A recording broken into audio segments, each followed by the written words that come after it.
नमस्कार, जनता टीवी देख रहे हैं आप। मैं हूं आपके साथ अमन त्रिपाठी। उत्तराखंड में एक बार फिर से निकाय चुनाव टल गए हैं। ओबीसी सर्वे पूरा नहीं होने के कारण चुनाव में विराम लग गया है। इस संबंध में सचिव शहरी विकास नितेश झा ने आदेश जारी किए हैं। जारी आदेश में ओबीसी का सर्वे समय से पूर्ण न होने की वजह से निकाय चुनाव में देरी की वजह बताई।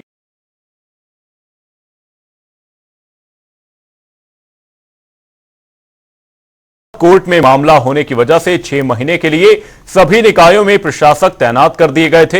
वहीं राजनीतिक गलियारों में घमासान मचा हुआ है। विपक्ष ने निशाना साधते हुए सरकार पर आरोप लगाया कि निकाय चुनाव जानबूझकर टाले गए हैं। एक बार फिर से निकाय चुनाव टल गए हैं। ऐसे में विपक्ष सत्ता पक्ष पर हमलावर है। उत्तराखंड शासन ने चुनाव को टाल दिया है। ओबीसी सर्वे पूरा ना होना कारण बना है। अब ऐसे में निकाय चुनावों का ऐलान कब होगा, एक बड़ा सवाल है। निकाय चुनाव टल चुके हैं और सियासत चरम पर है। एक बार फिर से निकाय चुनावों को टाल दिया गया है। विपक्ष इस दौरान सत्ता पक्ष पर निशाना साध रहा है। हम बार बार इस आरोप लगा रहे हैं कि सरकार निकाय चुनाव कराने के प्रति कतई गंभीर नहीं है। बार बार कार्यकाल बढ़ाकर, प्रशासकों का कार्यकाल बढ़ाकर स्थानीय लोकतंत्र के गाल पर सरकार ने तमाचा मारने का काम किया है। जो लोग स्थानीय लोकतंत्र में विश्वास रखते हैं, स्थानीय लोकतंत्र को मजबूत करना चाहते हैं, उनकी उपेक्षा करने का काम सरकार ने किया है। और सरकार चाहती नहीं है कि समय पर चुनाव हो। 1 साल हो गया है। नगर निकाय जो लोकतंत्र की पहली सीढ़ी होती है, उसको प्रशासकों के हवाले सौंपकर निश्चित रूप से सरकार ने स्थानीय लोकतंत्र में विश्वास रखने वाली जनता के भावनाओं पर कुठाराघात करने का काम किया है। हम लोग निकाय चुनाव कराना चाहते हैं, हमारी पूरी तैयारियां हैं, लेकिन आनंद फानंद में नहीं कराना चाहते हैं, क्योंकि बहुत सारी चीजें ऐसी हैं जो भी तय होनी बाकी है। आपने देखा होगा कि विधानसभा सत्र के अंदर ओबीसी के सर्वे का मामला आया था, उसमें सभी विधायकों ने आपत्ति जताई थी और सबका ये मानना था कि इसको एक बार दिखवा लिया जाए कि ये जो रैपिड सर्वे हुआ है वो जेन्युइन है कि नहीं है और उसको ठीक प्रकार से लागू किया जाए। हम प्रदेश के हितों के साथ खिलवाड़ नहीं कर सकते। हम बहुत सोच समझकर कदम बढ़ा रहे हैं। जहां तक चुनाव का सवाल है, चुनाव आज नहीं होंगे तो कल तो होंगे ही होंगे। और हम ये भी आश्वस्त हैं कि स्थानीय निकायों में और पंचायतों में भारतीय जनता पार्टी का ही प्रचंड बहुमत रहेगा। लेकिन चीजों को ठीक करना भी हमारी जिम्मेदारी है। तो हम आगे के लिए कोई आनंद फानंद में कोई ऐसी गलतियां न कर बैठे कि भविष्य में आने वाली पीढ़ियों को भुगतना पड़े। इसलिए यहाँ की डेमोग्राफी भी बची रहे और चुनाव भी हो जाए, तो उसको लेकर हम लोग बहुत सजग होकर आगे बढ़ रहे हैं। इसी मुद्दे पर चर्चा के लिए हमारे दोनों ही मेहमान हमारे साथ जुड़ चुके हैं। संजीव वर्मा, भारतीय जनता पार्टी के प्रवक्ता, हमारे साथ जुड़े हुए हैं। वहीं शेषपाल सिंह बिष्ट, कांग्रेस प्रवक्ता, इस मुद्दे पर चर्चा करने के लिए हमारे साथ जुड़ चुके हैं। आप दोनों ही मेहमानों का बहुत बहुत स्वागत है जनता टीवी पर। सिर्फ पहला सवाल संजीव जी आपसे ही करना चाहूंगा। सत्ता पक्ष में है, आपकी जवाबदेही बनती है। यहां पर कांग्रेस द्वारा लगातार ये सवाल उठाए जा रहे हैं कि भारतीय जनता पार्टी निकाय चुनावों को लेकर गंभीर नहीं है। आपका क्या कुछ रिएक्शन होगा? देखिए, भारतीय जनता पार्टी पूरी तरह से गंभीर है, पूरी तरह सजग है और हम चुनाव को बहुत जल्द से जल्द करवाना चाहते हैं, फ्री एंड फेयर करवाना चाहते हैं।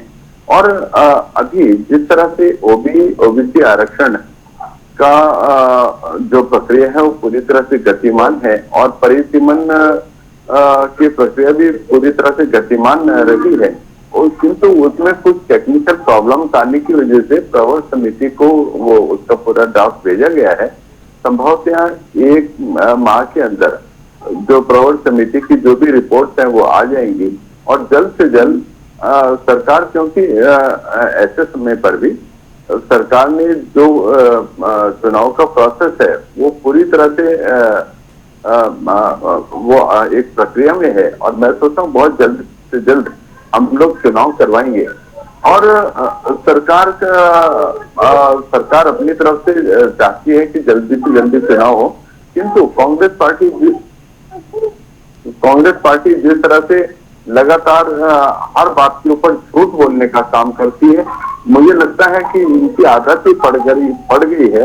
हर चीज में मीन मेक निकालना, झूठ बोलना, झूठ की चलती फिरती दुकान जो लगातार विकास के नाम पर झूठ बोलती है, आयोग पर झूठ बोलती है, न्यायपालिका पर झूठ बोलती है, प्रवर समिति पर झूठ बोलती है, और एक तरह से आदतन हो गए हैं ये लोग। जिस तरह से ये लोग कभी जातिगत जनगणना की बात करते हैं, कभी उस पर झूठ बोलते हैं, कभी संविधान की बात को लेकर पूरे देश भर में एक भ्रम जाल फैलाने का काम करते हैं, तो कांग्रेस यानी चलते फिरते झूठ की दुकान, और जनता इनके आचरण को, इनके व्यवहार को, इनके जो नियत है उसको अच्छे से जान चुकी है। वही एक बड़ा कारण है। आप ये देखिएगा 26 सालों के बाद हरिद्वार में पंचायत का त्रिस्तरीय चुनाव होते हैं और कांग्रेस को पूरी तरह से धूल चटाने का काम हरिद्वार की जनता करती है। और अभी लोकसभा के चुनाव हुए हैं, बिल्कुल बहुत नजदीक में ही 5 की 5 सीटों पर भी भारतीय जनता पार्टी पूरी तरह से परचम लहराने में कामयाब रही, और कांग्रेस को एक बार दोबारा से जनता ने नकारने का काम किया। अभी 2022 का जो विधानसभा का चुनाव हुआ था उसमें भी प्रचंड बहुमत के साथ एक मिथक को तोड़ते हुए भारतीय जनता पार्टी को 47 सीटें देने का काम उत्तराखंड की जनता ने किया। और अभी जो निकाय चुनाव बहुत सन्निकट हैं उसमें भी उत्तराखंड की जनता भारतीय जनता पार्टी का कमल का परचम पुनः फहराने वाली है जी। और कांग्रेस के झूठ से आजिज आ चुकी जनता एक बार दोबारा कांग्रेस को बाहर का रास्ता दिखाने वाली। शीशपाल जी, आपका रुख करूंगा। संजीव जी यहां पर कहते हुए नजर आए कि सरकार प्रशासन इस दौरान निकाय चुनावों को लेकर गंभीर है। आपका रिएक्शन चाहूंगा। यहां पर तो ये आप पर ही आरोपों की बौछार करते हुए नजर आ रहे हैं। भारतीय जनता पार्टी के प्रवक्ता ने बार बार कहा कि कांग्रेस झूठ फैलाने का काम करे। क्या झूठ फैला रही है कांग्रेस? कांग्रेस यही तो कह रही है कि लोकतंत्र में समय पे चुनाव होने चाहिए और दिसंबर 2023 में ये चुनाव हो जाने चाहिए थे, क्योंकि दिसंबर 2023 के बाद से प्रशासकों के हवाले है निकायों की सरकार। और एक बार नहीं 2 बार आपने माननीय हाई कोर्ट में जो है झूठा हल्फनामा दायर किया और आपने कहा हम समय पे चुनाव कराए। तो झूठ कौन बोल रहा है? आप जनता से भी झूठ बोल रहे हैं, माननीय हाईकोर्ट में भी बार बार झूठे हल्फनामे दाखिल कर रहे हैं। तो झूठ की तो चलती फिरती सरकार आप चला रहे हैं भाई। ये जनता भी पूछ रही है बार बार, और जो चुनाव की तैयारी कर रहे हैं वो भी कह रहे हैं लोकतंत्र में चुनाव से क्यों भागना, आज जीत तो लगी रहती है। कांग्रेस तो यही कह रही है कि भाई लोकतंत्र में चुनाव करवाए जाने चाहिए, वो भी समय पे, और दिसंबर 2023 तक बोर्डों का गठन हो जाना चाहिए था, क्योंकि तब से प्रशासक बैठे हुए। और उससे 6 महीने पहले आपने जुलाई 2023 तक अगर ओबीसी आरक्षण और परिसीमन की तैयारियां पूरी नहीं की हैं, तो पंचस्थानीय चुनाव आयोग में मोटी मोटी तनख्वाह लेने वाले अधिकारी किस लिए बैठे हुए? वो उनका तो साफ है कि सरकार से उनको जो है निर्देश ही नहीं मिले हैं। तो क्या कर रहा है शहरी विकास निदेशालय? वो बार बार जो है शहरी विकास मंत्री कह चुके हैं कि हम तय समय पे चुनाव कराएंगे। साल भर की डिबेट आप उठा करके देख लीजिए अमन जी, आप ही के चैनल की भाजपा के प्रवक्ता हर बार कहते हैं कि जो है कांग्रेस झूठ फैला रही है, और जब कहते हैं अगली बार जो है प्रशासकों का कार्यकाल बढ़ा दिया जाता है। तो आपको क्या डर है भाई लोकतंत्र में जनता जनार्दन का सामना करने से? आपकी प्रचंड बहुमत की सरकार राज्य में है, प्रचंड बहुमत की सरकार केंद्र में है, डबल इंजन होते हुए भी अगर आप समय पे चुनाव नहीं करा रहे हैं, और जो है अवधि समाप्त होने के 9 महीने बाद भी आप जो है ओबीसी आरक्षण और परिसीमन का रोना रो रहे हैं, तो आपसे नाकारा प्रशासन और आपसे नाकारा सरकार किसी और की हो ही नहीं सकती है भाई। आपके मंत्री जब समय से एसी कमरों से बाहर निकलने चाहिए, आपके अधिकारियों को जब एसी कमरों से बाहर निकलना चाहिए था, तब तो आप एसी कमरों से बाहर निकले नहीं।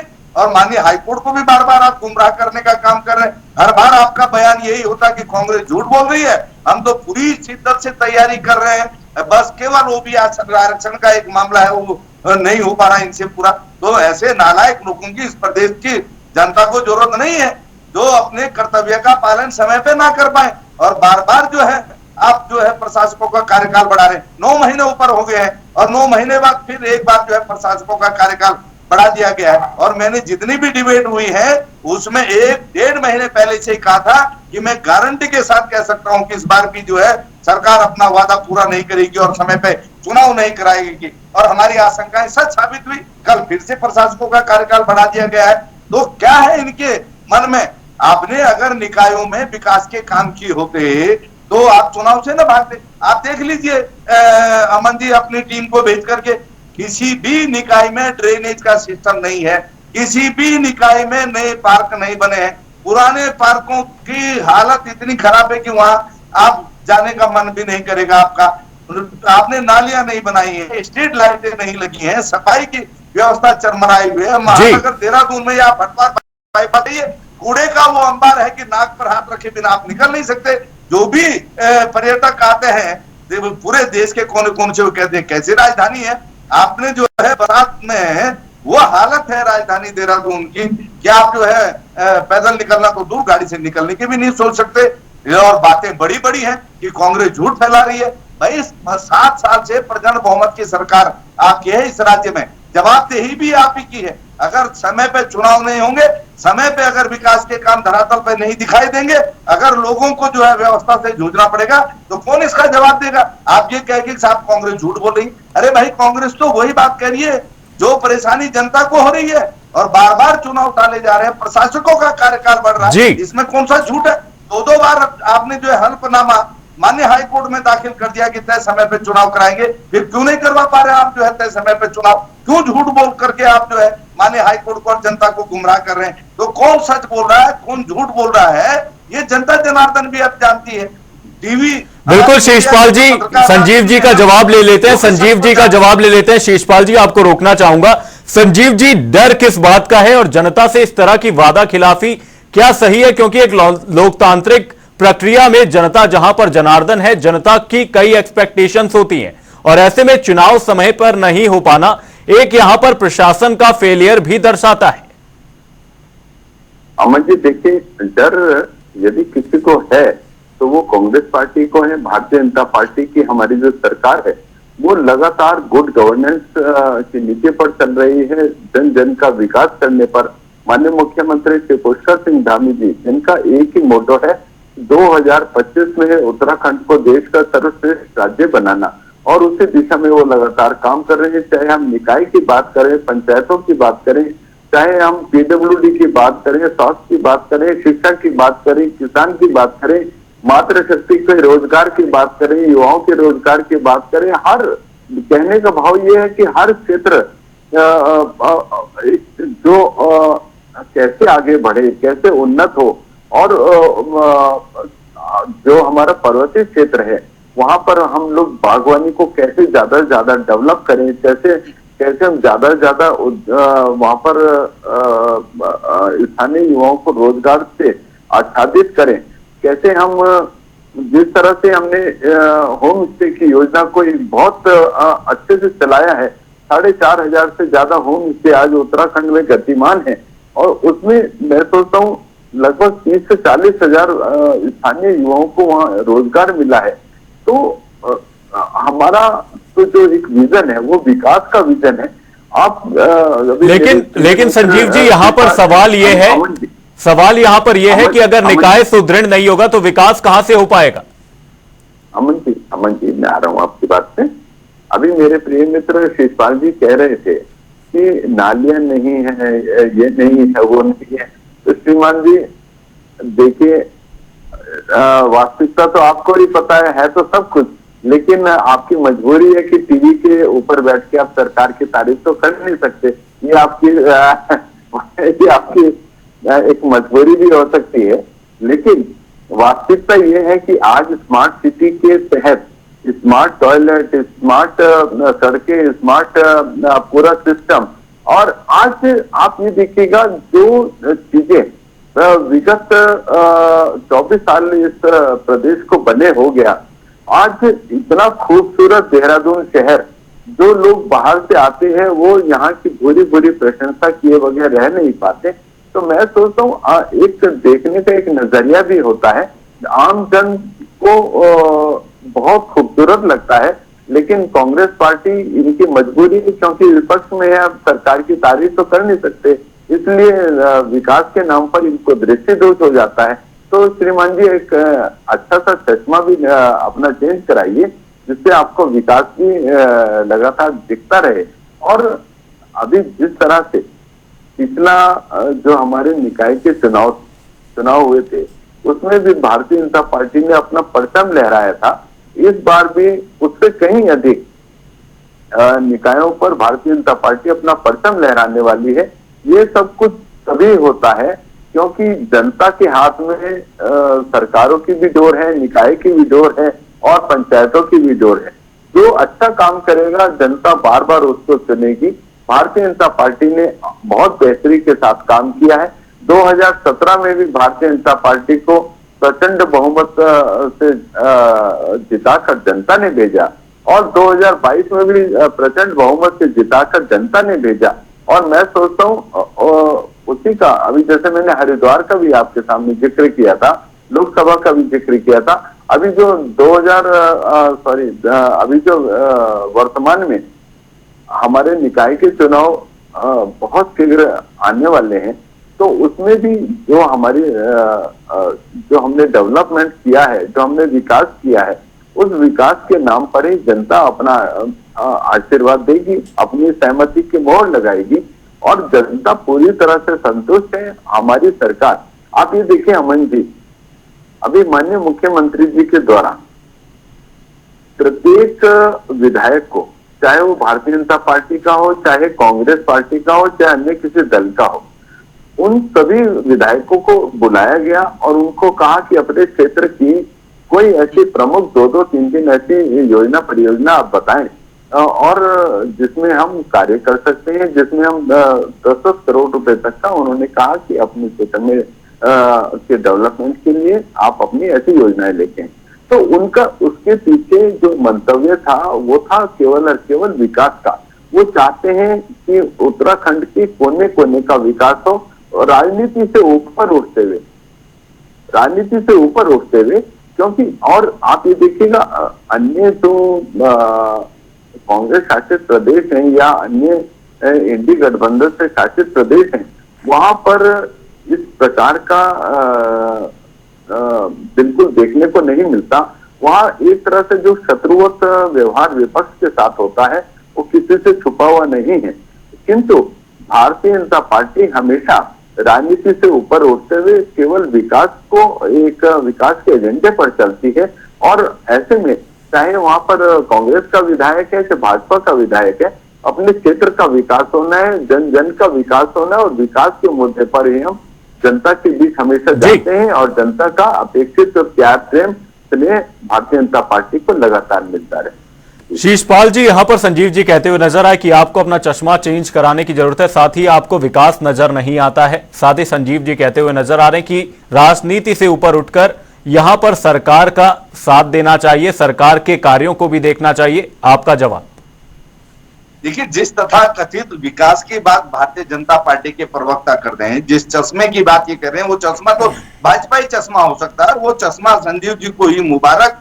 जो विकास मीडिया को धरातल पे नजर ना आता हो, जो विकास प्रदेश की जनता को धरातल पे नजर ना आता हो और भाजपा ही कहते रहे कि देखिए देखिए आपको नहीं दिखाई दे रहा, चारों तरफ विकास ही विकास हो रहा है। उस विकास पर कई डिबेटें हुई है। अभी बरसात में राजधानी जो है जलमग्न थी और इनका नगर निगम जिसकी ये तारीफ कर रहे थे उसका परिसर भी सारा जलमग्न था और कह रहे कि साहब पूरा शहर स्मार्ट बना दिया। अरे स्मार्ट सिटी के नाम पर 18 करोड़ का घोटाला करके आपने जो बोर्ड बदले, होर्डिंग बदले, वो भी अब फटने लगे हैं। पहली बारिश में धुल गया उनका रंग, जिस रंग की आप बात कर रहे थे।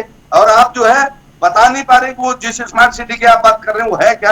हरिद्वार बाईपास पर आइए ना, वो कूड़े का अंबार, उस तक को तो आप हटा नहीं पाए, ड्रेनेज का सिस्टम आप बना नहीं पाए। आप कह रहे हैं कि हमने स्मार्ट बना दिया। हमने कहा तो है वो 1650 करोड़ रुपया कहाँ खर्च किया गया है और जो से दिखाए तो सही ये हमने स्मार्ट सिटी बनाई है, ये हमने जो है काम करके दिखाया है। क्योंकि भाजपाई चश्मे से वो दिखता है, वो चश्मा हम पहन नहीं सकते हैं। दूसरा ये कह रहे थे साहब हमने पहाड़ में जो है युवाओं को इतना रोजगार दे दिया, उद्यान विभाग ने झंडे गाड़ दिए। उसी उद्यान विभाग में उद्यान घोटाला हुआ और माननीय हाई कोर्ट को लंबी सुनवाई के बाद सीबीआई जांच के आदेश देने पड़े। जिस घोटाले को ये लगातार नकार रहे थे कि जो है ये घोटाला, कौन सा घोटाला, किसका घोटाला, और जब सीबीआई ने जांच शुरू की तो परतें खुलने लगी कि रातों रात नई कंपनियां बनी, रातों रात जो है उनको करोड़ों के ठेके दे दी गए अपने चहेतों को। तो ये इनका विकास है। अरे नौजवानों को कुछ नहीं मिला, हाँ भाजपाइयों को जरूर कुछ मिल गया होगा, उसी को ये अपना विकास समझ रहे होंगे। लेकिन प्रदेश का बेरोजगार धरने प्रदर्शन उसके लिए मजबूर है, क्योंकि आप उसकी नौकरियां खा गए, उसको रोजगार नहीं मिल रहा है। जो नौकरियां उसको 7 साल पहले मिलनी थी, उनके लिए आज भी उसको संघर्ष करना पड़ रहा है। और इन 7 सालों में जो लोग ओवर एज हो गए, उनके बारे में सरकार ने आज तक एक शब्द नहीं बोला। और ये कह रहे हैं कि पहाड़ों में आज ही जो है गैरसैंण में जो है प्रदेश के आंदोलनकारी और सामाजिक संगठनों ने भू कानून की मांग को लेकर के, मूल निवास की मांग को लेकर के विशाल रैली निकाली है। अगर आपने धरातल पर समस्याओं का समाधान कर दिया होता तो प्रदेश के जो है संगठनों को आंदोलन के लिए बाध्य न होना पड़ता। और आप तो बेटियों को सुरक्षा तक नहीं दे पा रहे, आप विकास की बड़ी बड़ी बातें कर रहे हैं। आप देखिए ना, कल ही सल्ट में भाजपा का मंडल अध्यक्ष जो है 14 वर्षीय बालिका के साथ जो है छेड़छाड़ करते हुए जो है पकड़ा गया, आज जेल चला गया। कल ये लिपापोती कर रहे थे उस मामले में। हल्द्वानी में इनके दुग्ध संघ का अध्यक्ष एक महिला का यौन शोषण पिछले 3 सालों से कर रहा है और रिपोर्ट नहीं लिखी जा रही है। थाने से दूसरे थाने जो है उसको धक्के खाने पड़ रहे हैं। विपक्ष जब मामले को उठाता है तब जाकर के जो है बिल्कुल शिषपाल जी, आपकी बात सुनी गई। यहां पर हम लोग डिबेट के आखिरी पड़ाव में है, ऐसे में आप लोगों का फाइनल कमेंट ले लेते हैं। संजीव जी, आपसे जानना चाहूंगा, क्या इस बार तो जनता से कोई वादा खिलाफी नहीं होगी? इस बार जो तय समय कर दिया जाएगा उस पर चुनाव हो जाएंगे? आपका रिएक्शन चाहूंगा। जी देखिए, ओबीसी आरक्षण के ऊपर काम लगातार चल रहा है, परिसीमन के ऊपर लगातार काम चल रहा है। शीघ्र से शीघ्र जैसे ही ये तमाम प्रक्रियाएं पूर्ण हो जाती हैं, जल्द से जल्द चुनाव होंगे। सरकार पूरी तरह से गंभीरता के साथ जो हमारे काम करने का जो एक स्ट्रक्चर है उसके ऊपर बहुत तेजी के साथ काम कर रही है। सरकार की तरफ से किसी प्रकार की कोई देरी नहीं है। जैसे ही कार्य पूर्ण होते हैं तुरंत निकाय के और नगर पालिकाओं के चुनाव संपन्न कराए जाएंगे और जो एक जनप्रतिनिधि हैं वो दोबारा से अपनी सेवाएं देने के लिए तत्पर हैं और तत्पर रहेंगे। जी शिषपाल जी, आपका टेक ले लेते हैं। आपकी क्या कुछ मांग है यहां पर सत्ता पक्ष से? क्या चाहते हैं आप सत्ता पक्ष से? क्योंकि निकाय चुनाव बार बार टाले जा रहे हैं, ऐसे में जनता का एक तरीके से विश्वास उठना लोकतांत्रिक प्रक्रिया से एक आम बात हो जाती, क्योंकि जनता भी यहां पर लोकतांत्रिक प्रक्रिया के चलते ही अपने बीच से कोई जनप्रतिनिधि चुनती है और उसे निकायों में, चाहे विधानसभा में चाहे लोकसभा में, चुनकर भेजती है। आपकी क्या कुछ मांग होगी, क्या कुछ रिएक्शन होगा? अमन जी देखिए, लोकतंत्र में निकायों के चुनाव हो, पंचायतों के चुनाव हो या जो भी चुनाव हो, समय पे होने चाहिए। और सरकार की नैतिक जिम्मेदारी है कि समय से आप पूरी औपचारिकताओं को पूरा करें।